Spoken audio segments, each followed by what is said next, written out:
Welcome to the Living Word Podcast. I am your host, Genevieve, and these episodes serve as a reminder to how essential your fullest expression is on this planet during one of the most transformative times in our history. Together, we are going to explore truth through vulnerable conversations about life's deeper meaning, exploring holistic wellness, mindset, spirituality, entrepreneurship, love, and everything in between. Let's dive in, shall we? Hey, Gigi, hey, Gigi, hey. Hey, Gigi, hey, Gigi, hey. Hey, Gigi, hey, Gigi, hey. Oh, we're just playing around with stay tuned, a new intro coming for season 2. We've been in the studio. Welcome back to the Living Word, and this is definitely a new way of doing this, a living room off-the-cuff talk, and we knew that it was time for us to just show up raw and real without a plan and just speak from the heart, because that's the season that we're going into. And we recognize as this first season is coming to an end, we have one more episode after this one. I can't even believe that that's happening. I knew that it was super important for us to come on here and just share our journey, share our life, share our relationship. And we thought we were doing really well at sharing authentically and honestly, but the truth was that there was still some feather dusting of our own spirit, of our own being, that had to happen before we felt totally congruent and confident to stand in the authority of who we are as individuals and together, and really just share the truth of what goes on behind closed doors when building an empire. And so thank you for just willing to show up always. And excited to be here. And now, it's like the more you know, the less you know. Yes. So it's just going to keep getting better and better. I think that statement is so true for everything that we've experienced, because the truth is, even just this year alone, 2025, we jumped off the deep end in a good way. Everything changed in our lives. And we have been together personally for, 3 years now? 3 years now. Professionally, we kind of dabbled, and now it's been full on. And we've learned so much about ourselves with the mirror of each other, and so much about working together, because that's two different worlds. And we've managed to bring them together and love each other even more. So more and more. What do you think was the biggest thing for you this year so far, personally? I think just confronting my own BS and really, looking in the mirror, so to speak, and saying, okay, things aren't going the way I want them to, or changes need to happen, and start looking everywhere outside but yourself. And I realized I was doing that far too often. And it's just been this huge discovery of not judging what I'm thinking or what's coming through or any of that stuff. It was like, no, that's how it is.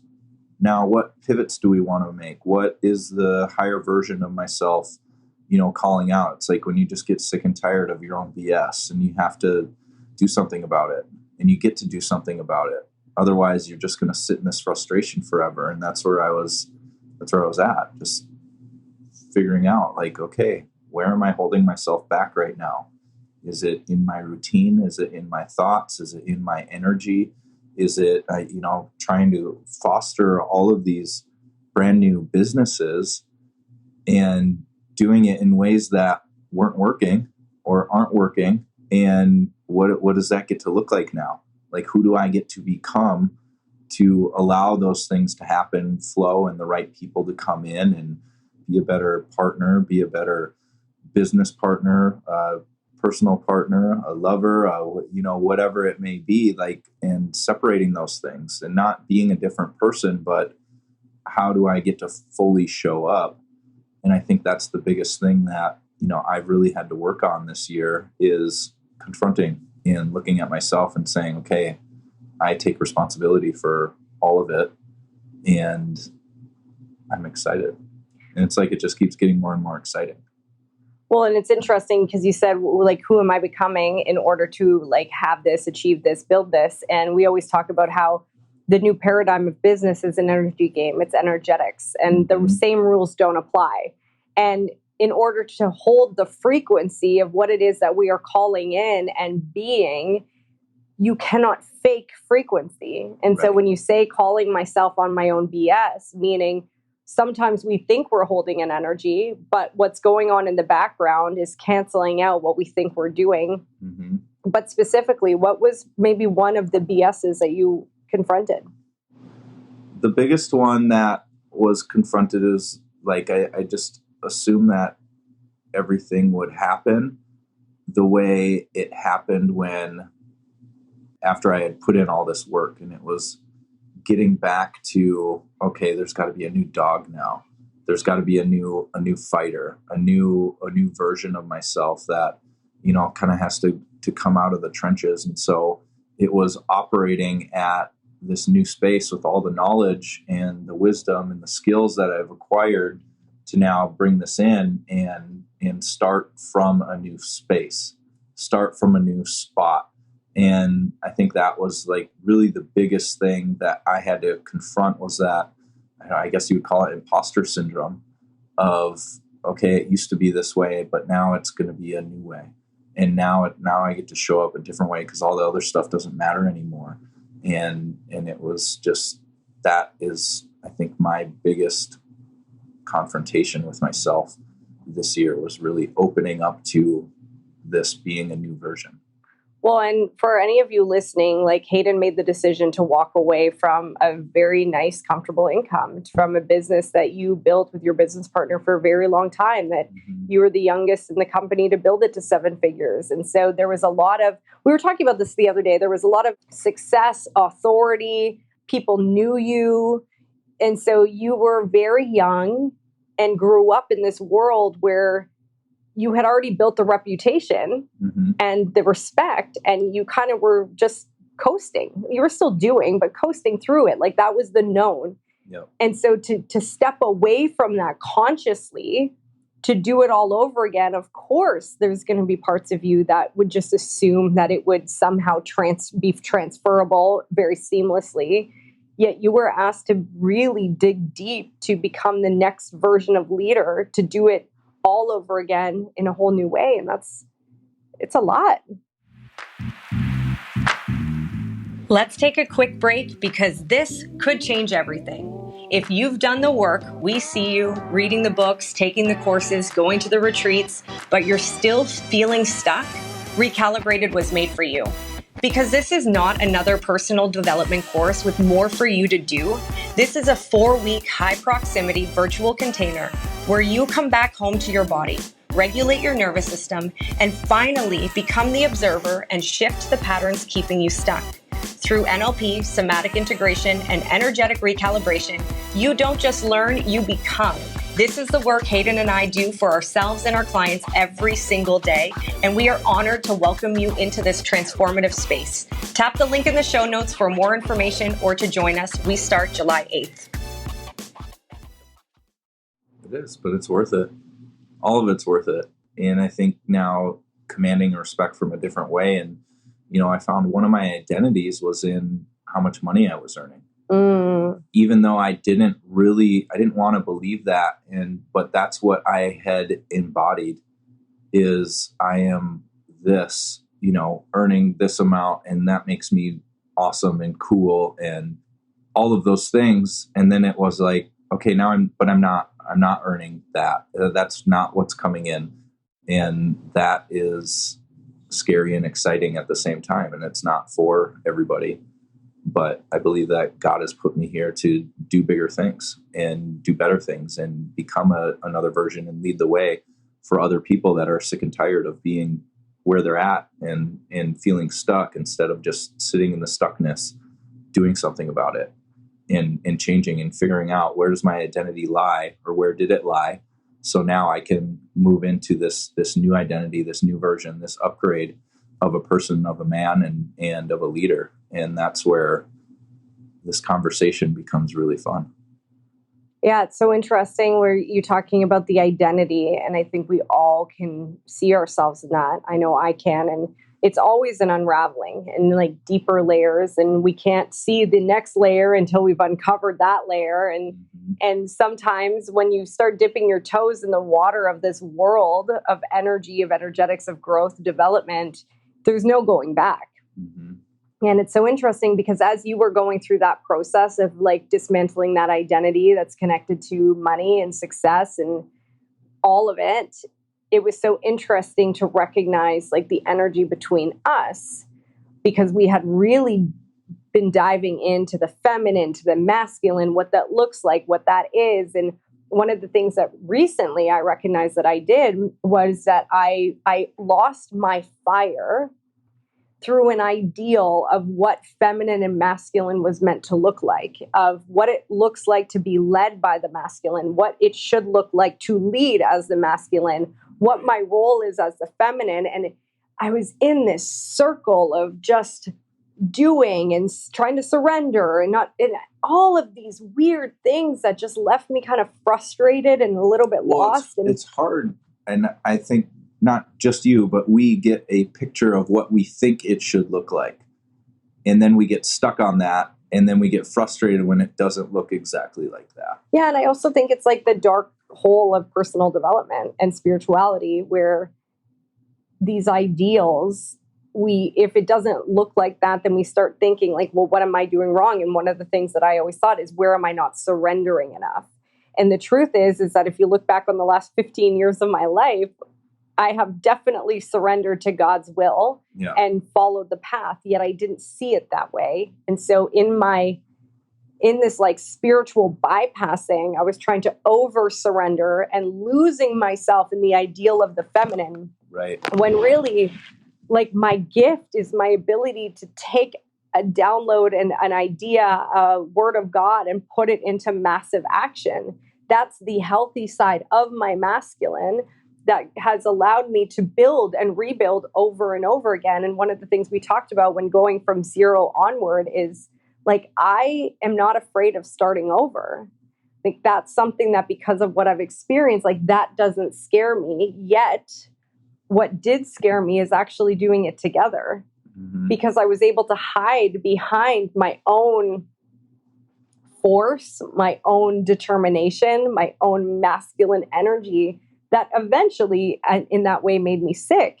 Yet it was safer to do it alone behind closed doors than to do it with someone else, because I didn't know how to do that.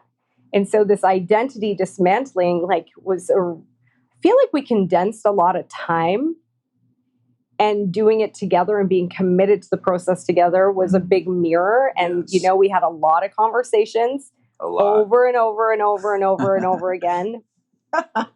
And we realized that like you leading looked in a different way than what we thought. Mm-hmm. And it also your own identity and having to like find that confidence and that certainty and that authority in yourself to take that action and know that you are worthy. Until you got into that place, I could feel the uncertainty regardless of what you said. And that caused a lot of like waves in what we were doing day to day, because we've always made it happen. But there was this incongruency. Does that resonate? Yeah, for sure. I think part of that from my end is, being the masculine and being a man, like wanting to be the provider, and then not fully being able to be like, yeah, go do that, go do whatever you want, go, all of that. And it's like, okay, wait, we got to also work on this stuff together. And we have so many different strengths and also some of the same weaknesses. Mm-hmm. And that's where we're like, okay, this is where we need help, because these things aren't our jam. Like, that's not it, but we can really be good in these certain areas. And I think, figuring that out, and also being so close knit in personal and business, it's like we had to really confront ourselves on where are we hiding? Mm-hmm. Like, where are we hiding? And that's what I like. Maybe you want to share a little bit about that too, is us starting to realize like, where are the areas that we are hiding in, or we want to just kind of escape, because now working together. And like you said, it was easy to like start over and do it when it's on your own, because you don't have to like worry about anybody else or the other person. But what are some of the areas or an area that you felt you really realized that you were hiding in? Well, one of the best things that I did this year was join a mastermind. Mm-hmm. And it was a pull. I knew it had to happen. I am so obsessed with the group of women that I'm with, all 7 and 8 figures. And it was crucial for me to be able to have a space outside of you and I to be reflected back. Yeah. And we hold space for a lot of people. It's one of my natural gifts is holding space and doing that work and diving deep with people. But I felt lost in my own stuff because I was always doing it for others. Mm-hmm. And so what was happening is I didn't have a place to fully be seen as the human, not just a leader, not just a businesswoman, because I'll show up and always bring my A game. But behind the scenes, there was still self-doubt. There was a lot of confusion. I think the biggest thing for me, where was I hiding, was I had this belief that I wasn't clear enough yet. But the path and what we were creating was very clear, but I wasn't clear on my role. And I was hiding behind other people. And I was always bringing in other professionals and practitioners and modalities and technologies and products and hiding behind those instead of recognizing that I was the common denominator of all of these things. Right. And when I finally saw that through this mentorship, I was able to really see where I was holding myself back by not allowing myself to be seen. And having this story about being seen in that way was egotistical, or was this, or I had seen it done by other people before and it was icky. Yet I recognize that standing in the truth and authority of like why God put me here, and my gifts are bringing exceptional people together. Yes. And being able to find those little places that people are missing and fill in the gaps to create a holistic transformational experience, to be able to tune into people just by being in front of them and hear what they're not saying and see what they can't see.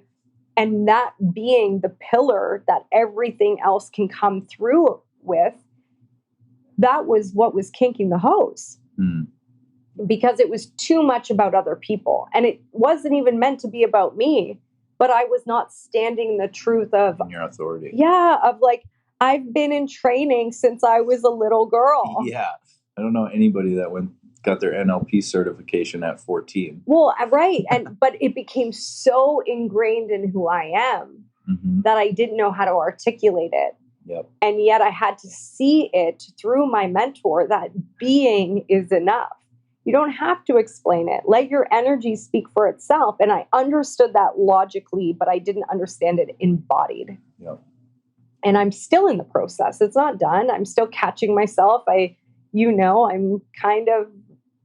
go down a really big tunnel vision where like self-correcting and 1% better and fine-tuning everything at all times. That's what I do. Like, I'm not here to be mediocre. I refuse.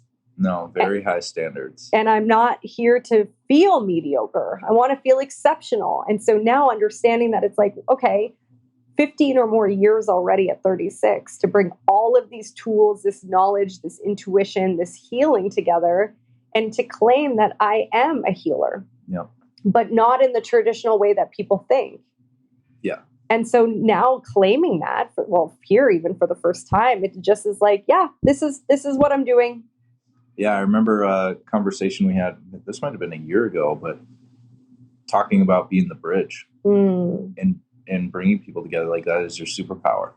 Like, being the bridge and bridging different modalities, bridging different groups of people, bringing people together. I think that you are just so incredibly good at that and powerful at that. And standing in that authority is like, no, that is you standing in your authority. And I think that the bridge I forgot about that. And yes, that is it. Yet my being is the bridge. I don't need to bridge. That was the difference where it's like, no, my being is the bridge by bridging the spiritual and the emotional, the physical and the esoteric, the Christianity and energetics. Like, my being and who I am is what bridges all of these things together, where age, demographic, sex, none of it matters anymore. Yeah. And the way I see even disease, right? I mean, not many people see that way. So it's been a beautiful journey to figure this out and also launch 3 businesses at the same time. Yeah. And being like, we know we're meant to do that. Isn't that the craziest thing? Where we're like, we absolutely know without a shadow of a doubt that this is the mission placed on our heart, that everything we experienced up until meeting each other was to create this unity, to bring all of this forward. And still, if people ask us like how we're doing it, it's not linear. It doesn't make sense on paper, but it's absolutely divinely orchestrated. Do you not agree? Yeah, absolutely. Well, I think that was one of our hangups is like, we know what we're doing and what we're bringing together, but what are our roles? How is this going to look? What is it? Constantly talked about that. We constantly talked about that. Over and over. Who's doing what? On and on and on and on and on. Thank you, Patty and Herb. On and on and on and on and on. Oh, yeah. It's, I don't know. What did you just ask? No, just like that it's all divinely orchestrated and that it's not linear. No, it's not linear. And I think when you can drop that sense, now don't get me wrong, there's some things that are linear. Very. Right? Like you put together a plan, it's linear. It's A, B, C, D, E, F, G, however many letters you need to go through it and make things happen. But when you can see like the big vision and what it is going to be, it's not always going to be on the same timeline that we want it to be. And all we can do is trust and take daily consistent action, because we cannot control the outcome or when things are going to happen or when we think they're going to happen or when we want them to happen or how. And I think in this season, trust has been maybe the biggest thing, maybe the biggest word that keeps coming up for me is trust. Like keep trusting, keep moving forward, keep going day by day, and eventually it is going to happen. And then all of a sudden we're going to look back and be like, wow, that happened pretty fast, actually. People always ask, like, how do you trust so deeply? And the only way I can try to explain it, because we have a core group of people that we're all in this process together, which has actually made it a lot easier because we can see ourselves in each other. And I will say, like, my mentor, Vanessa, has been the most incredible mirror and guide, because I'm witnessing her doing the same in a very fast-paced way. Yep. And classy way, congruent way. And that's the difference. When we're talking about energetics, if there's something we want in our mind, okay, if we want it in our mind, but it's not a full body heck yes, like the kind of yes that you can feel ripple from your heart into your stomach and through your whole body, where you could run through a brick wall, not because you were on a motivational podcast and you're fired up, not because you had a pre-workout just to jump on your computer. Like I'm talking like an electricity that the only place it could have come from was God. Yep. When those hit you, and every single person I believe has had them, we just dismiss it because it doesn't make sense. Yep. But when we have that hit of that divine orchestrated passion, purpose, service, idea, whatever it is on our heart, when we start to follow it, coincidences are no longer coincidences. And the holy shit moments become so normal that there's no other explanation other than you're on the divine path. Mm-hmm. And if you follow the feeling of the yes, of the alignment, of what is giving me energy, of what do I feel good about, of what is a knowing that no one could take from me, even without logical sense, and you follow that step by step, which is a theme for us, step by step, yep, you start to recognize that it really is true that everything outside of us is a reflection of what's inside of us. And doing the work with Dr. Joe Dispenza that I've done, and recognizing that we are the creators of our reality, but it's not just when we're in a meditation, it's every single thing we're being. Yeah. We recognize that the only thing keeping any of us away from our dream life, or from that next step, or from that big move, or from that new change, is the belief that we are worthy, that we are capable, and that we are held and safe. Mm-hmm. That's it. Yep. And it's mostly the program. And you and I have been dismantling our program like mofos, and there's still work to do. Right.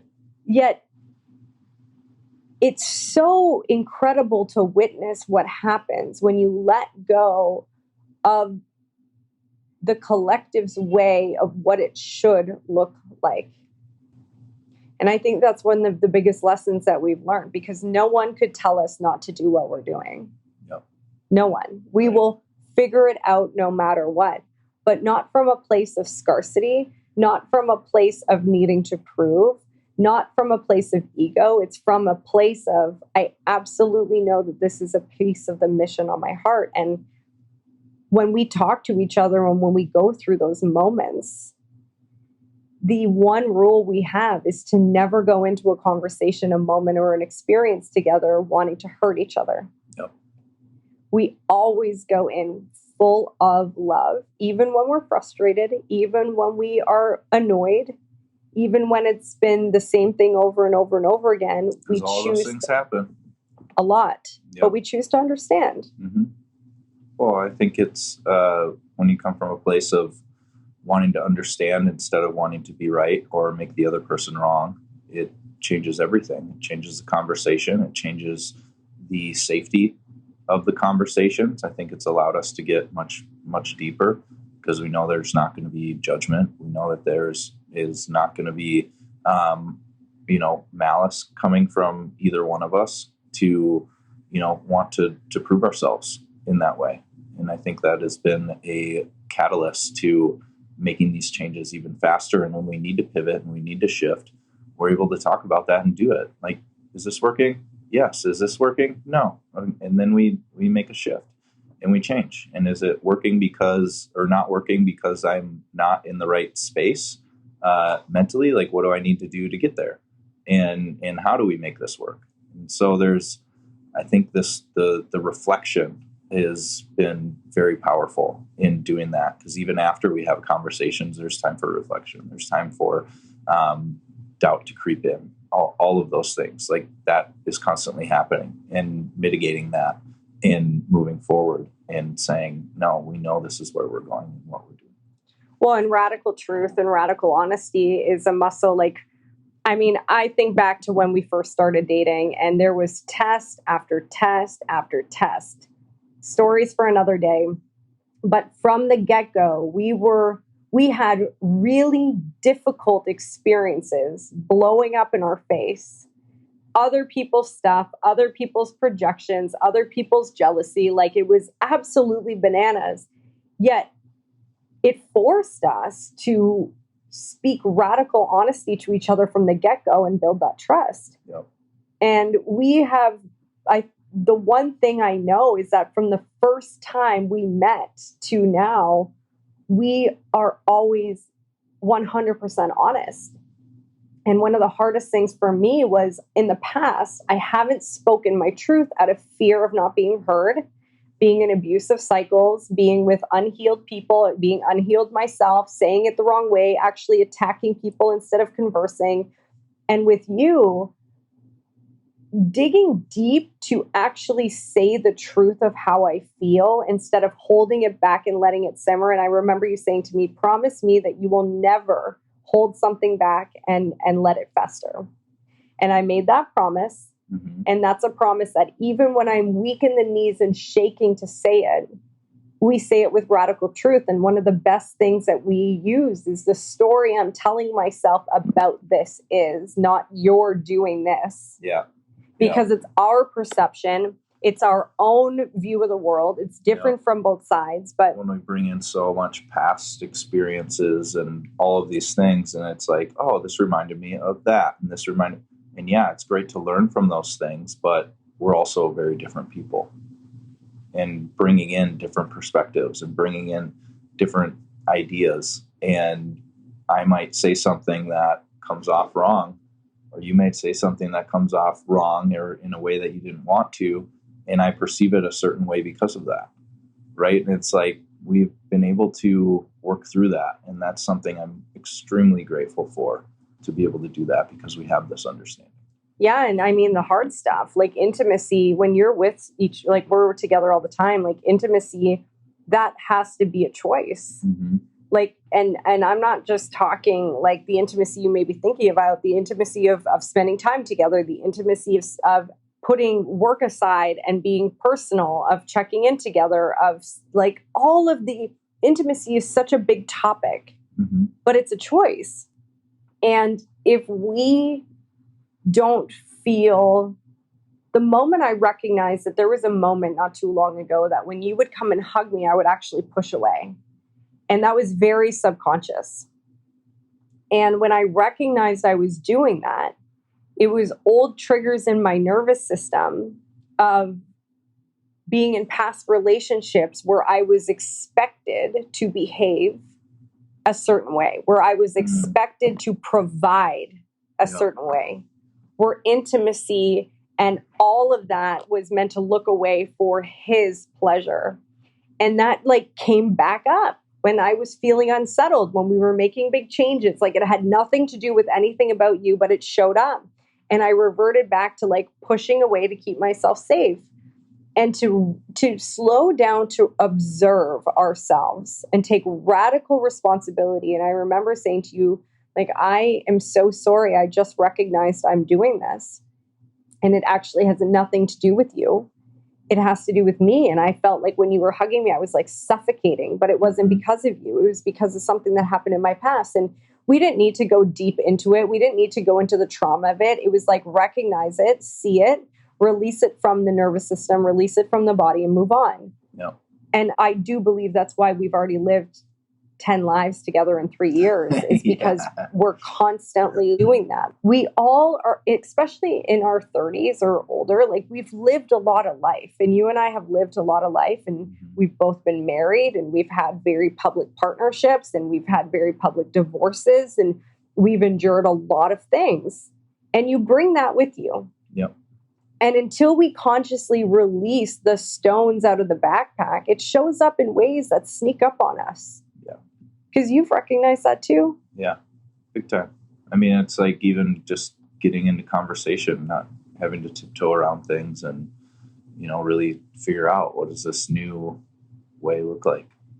And how do I get to show up? And how do I get to recognize, but then release? Because I think there's a lot, you know, you talked about, we didn't have to go back into the trauma of it and relive it and do it again. No, it's the recognition of it, to then be able to move past and move forward and say, no, this is how it is now.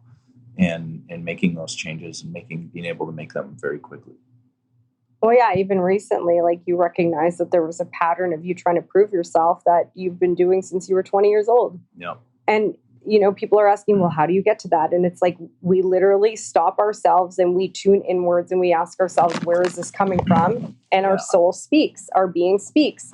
We dismiss it. Because your body tells you. I mean, this is what we teach people in Recalibrated, like how to listen to your body. Because when things feel uncomfortable, it doesn't necessarily mean they're bad.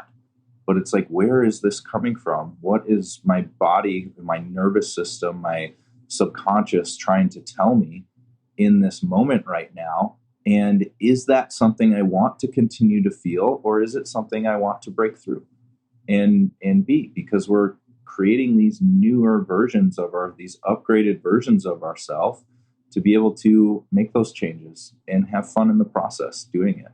How frustrated have you been with yourself over the last 6 months? So frustrated. It's like, seriously, dude, like, get over it. Like, come on. What are we doing? Like, nobody's going to come in and save you. Nobody's going to change your life for you. Nobody's going to be on you. You don't have a coach watching you all the time. Like I get to become that. Like I get to be the observer of these things that frustrate me. Or it can even be seemingly little things that start, they start very little and it's like, oh, this is harmless, or this is, it's like, oh, I'm just going to go over here and, snack for a little while and distract myself. And then the snacking leads to who knows what. But it just creates this like tumbling effect. And all of a sudden it's like, oh, you know what? I didn't get anything on my list done today that I wanted to get done because I just tried to make these other things more important. Yeah. One of the things I mean, for us I would say the last 2 years is is as we've done this work and as we've continued on this path, like the distractions and the coping and the numbing have kind of dissipated. Like it was 2.5 years ago almost that I just stopped drinking, and I haven't drank since. And I had to redefine what it looked like to be social. And I had to relook at all the ways that I was numbing myself to fit in. And I had to start unraveling deeper layers of like who I was and how I was showing up, to now being like, I will never touch it again because I don't care for it. Like I do love the smell and taste of a glass of red wine, but it's like I'm not willing to do. I never had an alcohol dependency or an alcohol problem, and never. Yet it was a part of my coping. Yeah. It was a part of what I thought I had to do to be accepted. And the interesting thing is, it has not been an issue socially. I found other ways to just enjoy myself. And what happened is when I released that specifically, I felt my nervous system in much deeper ways. Mm-hmm.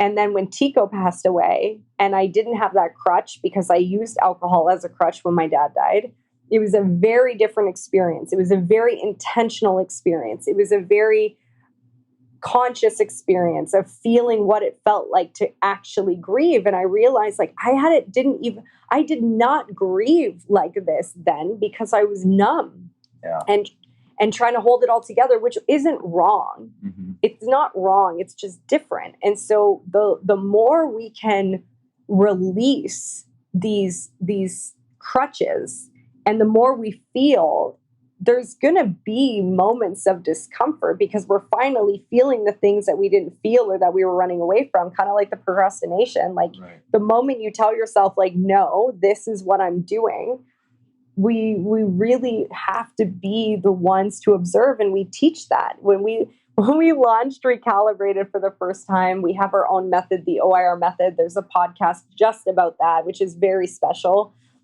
Go listen to it. But when we opened that container for the first time, the most funny thing was that while we were taking a group of 12 people through that experience, it actually was an even heightened experience for us. Yes. And we were brought into the container even deeper than we ever expected. Mm-hmm. Layers being like brought up and tested. It was unbelievable how like that experience. Yeah, it was very powerful. And I think anytime you're holding space, like that's gonna energetically, it's gonna come up. And doing something new and doing something big and grandiose, and in the terms of like, I've never done this before, right? Like we're gonna get tested. It's gonna happen. You're gonna get tested. And that's one of the things where previously I would have, tried to avoid it and tried to hide and tried to make everything seem like it was okay, because that's what I had done in the past. I felt like, especially in my separation and divorce, felt like I had to hide because I didn't want to deal with it. I didn't want to see the people that I had always been around as this certain version. And I wanted to just numb myself and get away from it because I didn't want to have to deal with what that would look like now, what these new relationships would look like now, what people are going to think or how they were going to perceive me. And so it was, for the first time in my life, like really, really began to, start hiding. And when we launched Recalibrated, I noticed those areas where, I would have gone and hid here. Like I would have, tried to distract myself, whether it was with video games or drinking or doing like just some mind-numbing things. And not that those things are bad, but that's what I utilize them for. And that's where now, without an intention. Yeah, without an intention. That's exactly it. I think anything can be really good when it's done with intention, but when it's not, you can get lost in it, lost in the sauce, so to speak. And when we launched Recalibrated, it was like, whoa, wait, and the imposter syndrome comes on and it's like, hey, I'm supposed to be teaching people all of these things, but it made it even better because it forced us to totally work on it. It forced us to implement live. Like it was happening live, like right before getting on calls, right before getting on trainings, it was there. It was like, no, this is the real stuff. And this is why we came up with the method in the first place to be able to snap out of it, right? And to be able to recognize, okay, this is happening. It's not good or bad. It's just information coming through right now. And how do I want to respond to it? How do I want to break through this level? Because when you're going to a new level, the old version of you wants to creep in so bad. The body wants it so bad because that's what's comfortable. Mm-hmm. And that's what we know. We try to go back to the known. It's a protection mechanism. And that's what happens time and time again. We see people start to really climb and thrive, and all of a sudden it's like they disappear, and it's like, wait, what happened? Yeah. And go back to the versions of what they were trying to really get away from, or trying to, up level from. And it happened in real time every week. It was amazing.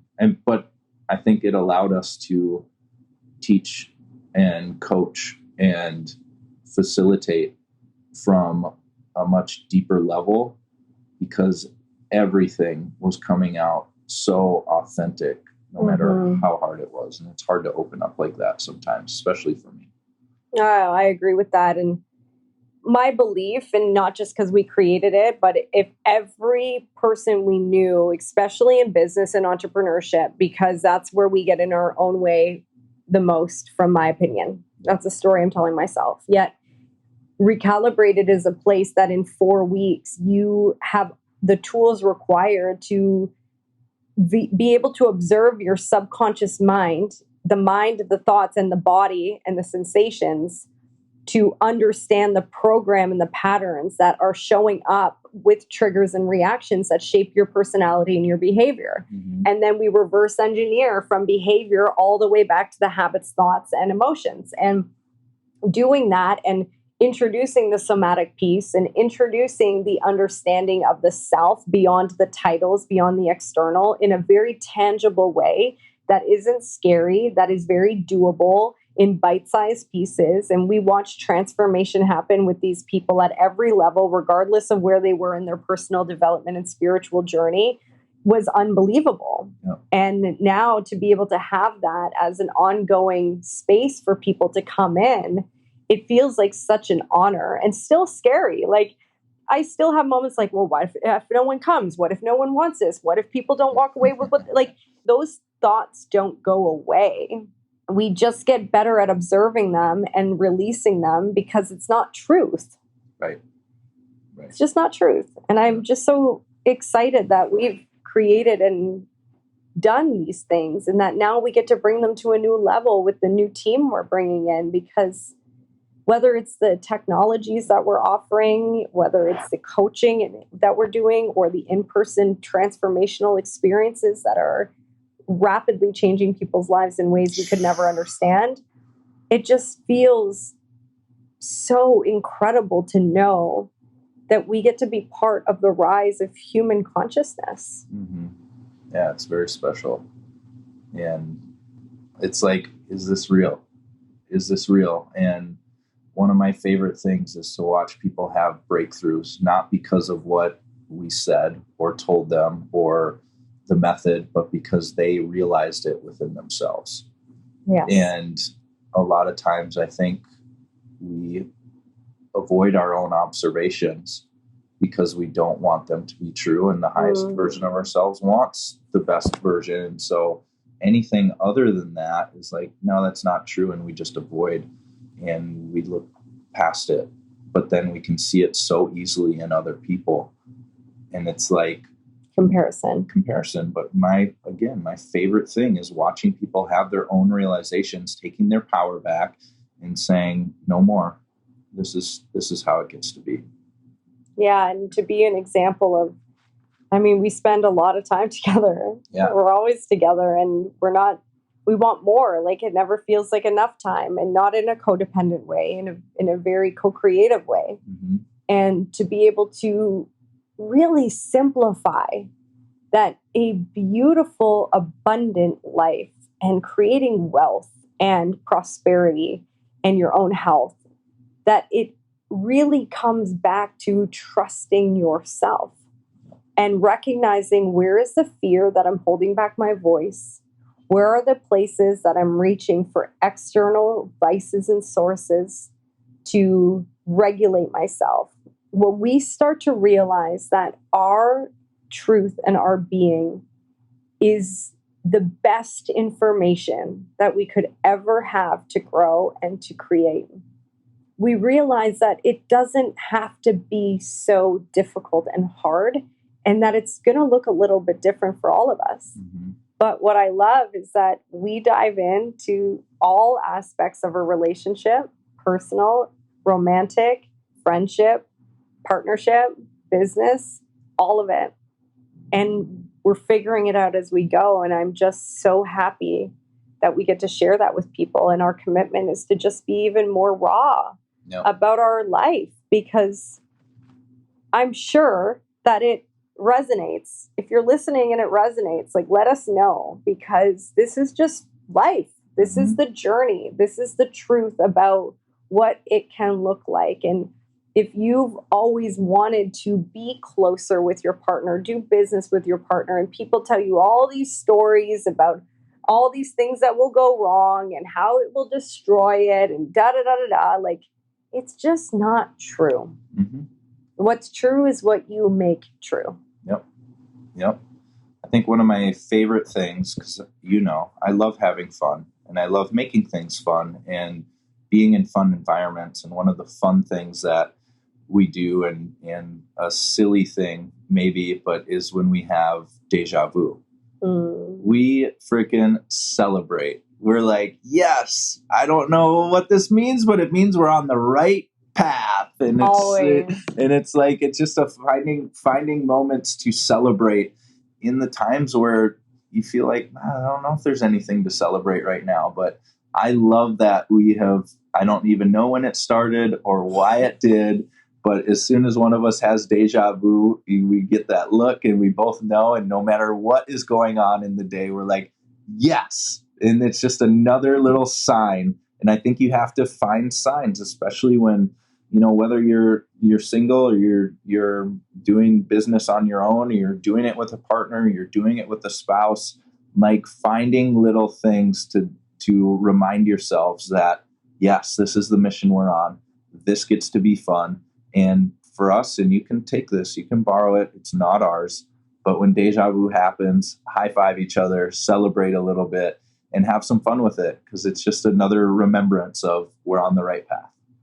I love that. And the other thing that we do that I love is we celebrate little things. Like when we get home from a trip and we unpack right away and we go to the ocean, or even if we just have a to-do list that we get done and we celebrate, we say we did the things we said we're going to do. Yeah. Every time we honor what we say we're going to do, we celebrate. And that lights us up. Yeah. Celebration can be watching, something on YouTube. It can be ordering a pizza. It can be just dancing for a little bit. It can be whatever it is. It doesn't have to be this big grandiose celebration, but it's the internal celebration that makes it so much fun. I love it. I love you. I love you too. Thank you for having this conversation with me today. Oh, thank you for having me on. I think we get to do more of these, huh? Mm-hmm. It's going to be fun. Yeah. What's coming up? Coming up in season 2 of The Living Word, we are going to be doing a special edition about power couples, power partners, whether it's spouses, mother and daughter, brother and sister. We have some incredible people that are really going to be shining a light even deeper on what it looks like to co-create in many different versions of life. And we're going to be doing all of those together. Yes. And I'm so excited. And what we've been finding out is everybody's got a little different twist. And the ones that are the happiest find what that is and aren't comparing to what it should look like or what it has to be, or we have to do it like this couple or this partnership or this, business does it. They're finding their own ways to do it. And our goal and mission is that you find your way to do it as well, because what you have to give and what you have to offer, people need to know. It's going to be a good season. Oh, it's going to be so much fun. Let us know what resonates in the comments. Make sure to like and subscribe The Living Word, because there's a whole heck of a lot coming down the runway. Share it with a couple of friends, because that's the best thing that you could do for us, is just allowing this conversation to be a living word in your life and in other people's lives. And we're just so grateful for every single one of you. And stay tuned. There's a lot happening, and God bless you all. Thank you so much for joining me on the Living Word podcast today. My hope is that you have something new or a remembrance that you can apply in your life right now. Isn't that the whole point of us learning and growing? To take new understandings and alchemize them through our own human experience?